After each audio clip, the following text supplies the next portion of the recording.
Number 21 for the chapter application of derivative of the class 12th, and we're discussing the miscellaneous exercise, and we are taking the question number 18, which is somewhat lengthiest question. It is given that there is a cone of height h and radius small r and a cylinder inscribed in it where the semi-vertical angle of the vertex of the cone is alpha. You have to show that the volume of the cylinder is maximum when the height of this cylinder is 1/3 the height of this cone. So let the radius and height of the cylinder be capital H and capital R, and we know that the triangle ADE is similar to ABC, so it will be AD upon AB is equal to DE upon BC.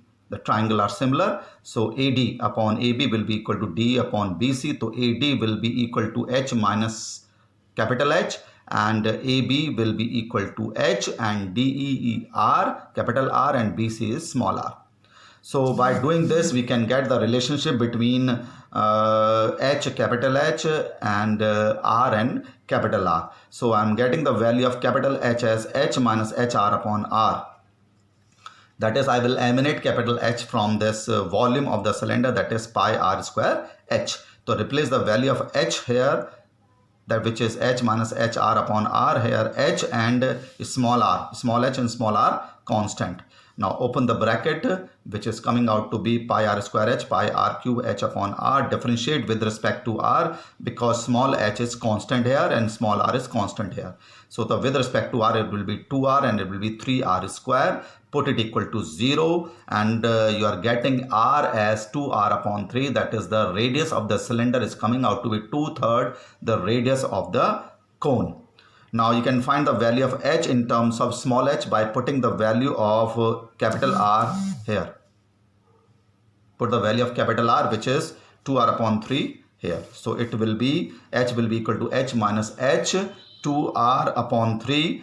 R से R cancel out, and h minus 2 h upon 3, which is equal to h upon 3, which you have to prove that the height of the cylinder is 1/3 the height of this cone. Now find the second derivative of this, which will be with respect to R, 2h pi r minus 6 pi r h upon r. Second derivative of this, and replace the value of capital R, which is 2r upon 3. We have already find it out here. This, simplify it, and it is coming out to be minus 2 pi h, which is negative. That is, the volume of the cylinder is maximum when the height of this cylinder is 1/3 the height of the cone, and the maximum volume is pi r square h. You have to find the maximum volume also. Now replace the value of capital R, which is 2r upon 3, and the h as h upon 3. Open this, which is coming out to be 4 upon 27 pi r square h. Now from the figure, it is tan alpha is equal to r upon h. Tan theta is equal to perpendicular upon base. Why we are finding out? Because you have to prove that the maximum value is base is in terms of alpha and h only. So it means you have to eliminate this r also. So tan alpha is equal to r upon h, perpendicular upon base.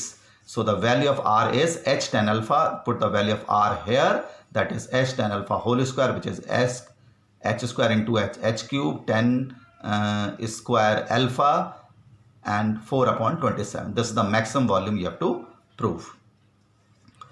Now it is given that in question number 19, the rate of change of volume is 314 feet cube per minute. It is given, and you have to show that the rate of change of the height when you have to find the rate of change of the height when the volume of this is changing by rate of this. Now the volume of the cylinder is pi r square h. So the value of r is given as 10. So put the value of r as 10, which is 100 coming out to be. The value of r is 10. This is the value of r as equal to 10 it is given. So now differentiate with respect to time. So dv upon dt is equal to dh upon dt. Replace the value of dh upon dt, or you have to find the value of dh upon dt. Replace the value of dv upon dt, which is equal to 314 feet cube per minute, and replace the value of pi as 3.14. Simplify, you are getting dh upon dt as 1. That is, the depth is increasing at a rate of 1 feet per minute. the rate of change of the volume is given 314 feet cube per minute. The rate of change of the depth will be 1 feet per minute. So this is the rate of change of its height. Now in question number 20 of this miscellaneous exercise, the 2 points are given as t square plus 3t minus 8 and y is 2t square minus 2t minus 5. You have to find the slope of the tangent at t is equal to 2. So now when you find the slope of the tangent dy dx, it will be coming out to be in terms of t, and the point where you have to find is given as in terms of x and y. So you have to find the value of t so that you can find the slope of the tangent at that particular point. So put x is equal to 2 here and y is equal to minus 1 here. You'll get a quadratic 2 quadrication in terms of t. See it very carefully. Now simplify this quadratic equation. You are getting the value of t as minus 5, 2 and 2 and minus 1. So comparing these 4 values, the t is equal to 2 is coming common to 2. That is t is equal to 2 is the value at which you have to find the slope of the tangent. So find dx upon dt, you find dy upon dt, and by chain rule you will get dy upon dx, which is coming out to be 4t minus 2 upon 2t plus 3. You can easily find it. Dx upon dy upon dt is 4t minus 2 and dx upon dt is 2t plus 3. And you have to find the slope of the tangent at t is equal to 2. So replace the value of t as 2 and 2 here. This is the question number 20. Main thing is replace the value of x and y as 2 and minus 1. You will get the common corresponding value at which you have to find the slope of the tangent. Now in question number 21, the curve is given and you have to find the value of m when this line y is equal to mx plus 1 is the tangent to this curve. You have to find the value of m, and the equation of tangent is given as y is equal to mx plus 1. So what you have to do when the curve is given, you can find the slope of the tangent from it.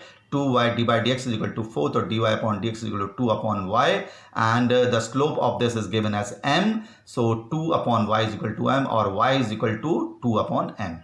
Now putting this value of y is equal to 2 upon m, put it in the original equation, you will get the value of x in terms of m. So the value of y in terms of m and the value of x is also in terms of m. So the point at which the given point touch is 1 upon m square and 2 upon m. Touch means the tangent. So the point will lie on the given equation of the tangent, which is y is equal to mx plus 1. So replace the value of x and y here, you will get the value of m, which is 1. So on the curve, the equation of tangent is given, which is y is equal to mx plus 1, and you have to find the value of m. So what I've done, I've find the slope of the tangent by differentiating it. Now replacing the value of m as y is equal to 2 upon m in this, you will get the x coordinate. So the coordinate of y and coordinate of x is 1 upon m square and 2 upon m. So at this point, this line will touch which line?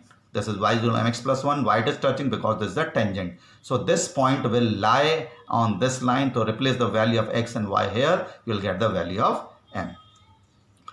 Now in question number 22, you have to simply find the equation of the tangent at the given point 1, 1 on this curve. You simply find derivative of this 2 dy dx plus 2x is equal to 0. dy dx is equal to minus x, coming out to be minus x, and put the value slope of the tangent as 1 upon x, negative reciprocal of this. This is the slope of the tangent, and replace the value of x and y as 1 because we have only x here. So replace the value of x as 1 here. So this is the slope of the normal. So the equation of normal, we know that minus y minus 1 is equal to slope of the normal into x minus x1, and replacing these values, we are getting the equation of the normal. Now in question number 23, you have to find the coordinate at which the given normal is passing through the given point, which is given as 2 and 1. So first of all, this is the curve. You can simply find the slope of the normal from this. It is 2x 4 d by dx, then the slope d by dx will be equal to x upon 2, and at any point the slope, the tangent is x1 y1, it will be x1 upon 2. Slope of the normal will be the negative reciprocal of x1 upon 2, which is minus 2 upon x1, and the equation of the normal y minus y1 is equal to slope of the normal x minus x1, and the slope of the normal is minus 2 upon x1. Now this x1 y1 will also satisfy this original equation, which is x square is equal to 4y. So it comes out to be x1 square is equal to 4y1. Now this is the equation number 2, this is the equation number 3. Now you can solve these two equations, that is either you replace the value of y1 here, that is x square upon 4, or you can replace the value of x square here. So I am replacing the value of y1 as x square upon x1 square upon 4 here, that is this. Now this equation is passing through the point 1, 2. This is passing through this point 1, 2. So this is the value of x and y, not x1, y1. And this type of question we have done in the tangent normal exercise. So this is the value of x and y. Replace the value of y as 2 and the x as 1. You will get the value of x as 2. X is equal to 2. When you put x is equal to 2 here, you will get the y as 1. So at this point, the tangent equation of the normal, or the normal, is passing to the point 1, 2. So what I've done, I've differentiated it. First of all, I find the slope of the tangent by making the negative reciprocal of it. I find the slope of the normal. Then I find the equation of the normal by y minus y1 is equal to slope of the normal x minus x1. So this is the equation normal, and this will passing through the point 1, 2. So you have to replace the value of x as 1 and y is equal to 2 here, and solving it, you will get the value of x1 and y1, that is the point at it is passing. And after that, you can easily find the equation of the normal, because you have to find the coordinate x1 and y1, and the slope of the normal is given as minus 2 upon x1. A slope equation of the normal you can find. Now in question number 24, it is given that there is a curve at which the normal make equal intercepts with the axis. Now the curve is 9y square is equal to x cube. Now differentiate it, it will be 2 d by dx is equal to x square upon 6y. Let alpha beta the point at which we have drawn the normal and the tangent. So replace the value of x and y by alpha and beta. So alpha and beta will satisfy 9y square is equal to x cube. So it will be 9 beta square is equal to alpha cube. And the slope of the normal at this point alpha beta, you can replace the value of alpha as x as alpha and beta as y. So this is the slope of the normal. Now since when the line make equal intercepts with the axis, then it will have the slope of minus 1. So because this normal, this is the tangent, and the normal is making an equal intercept with the axis, this is the equal intercepts. So the slope of this normal will be equal to minus 1, and this is the slope of the normal, minus 6 beta upon alpha square. So put it equal to minus 1.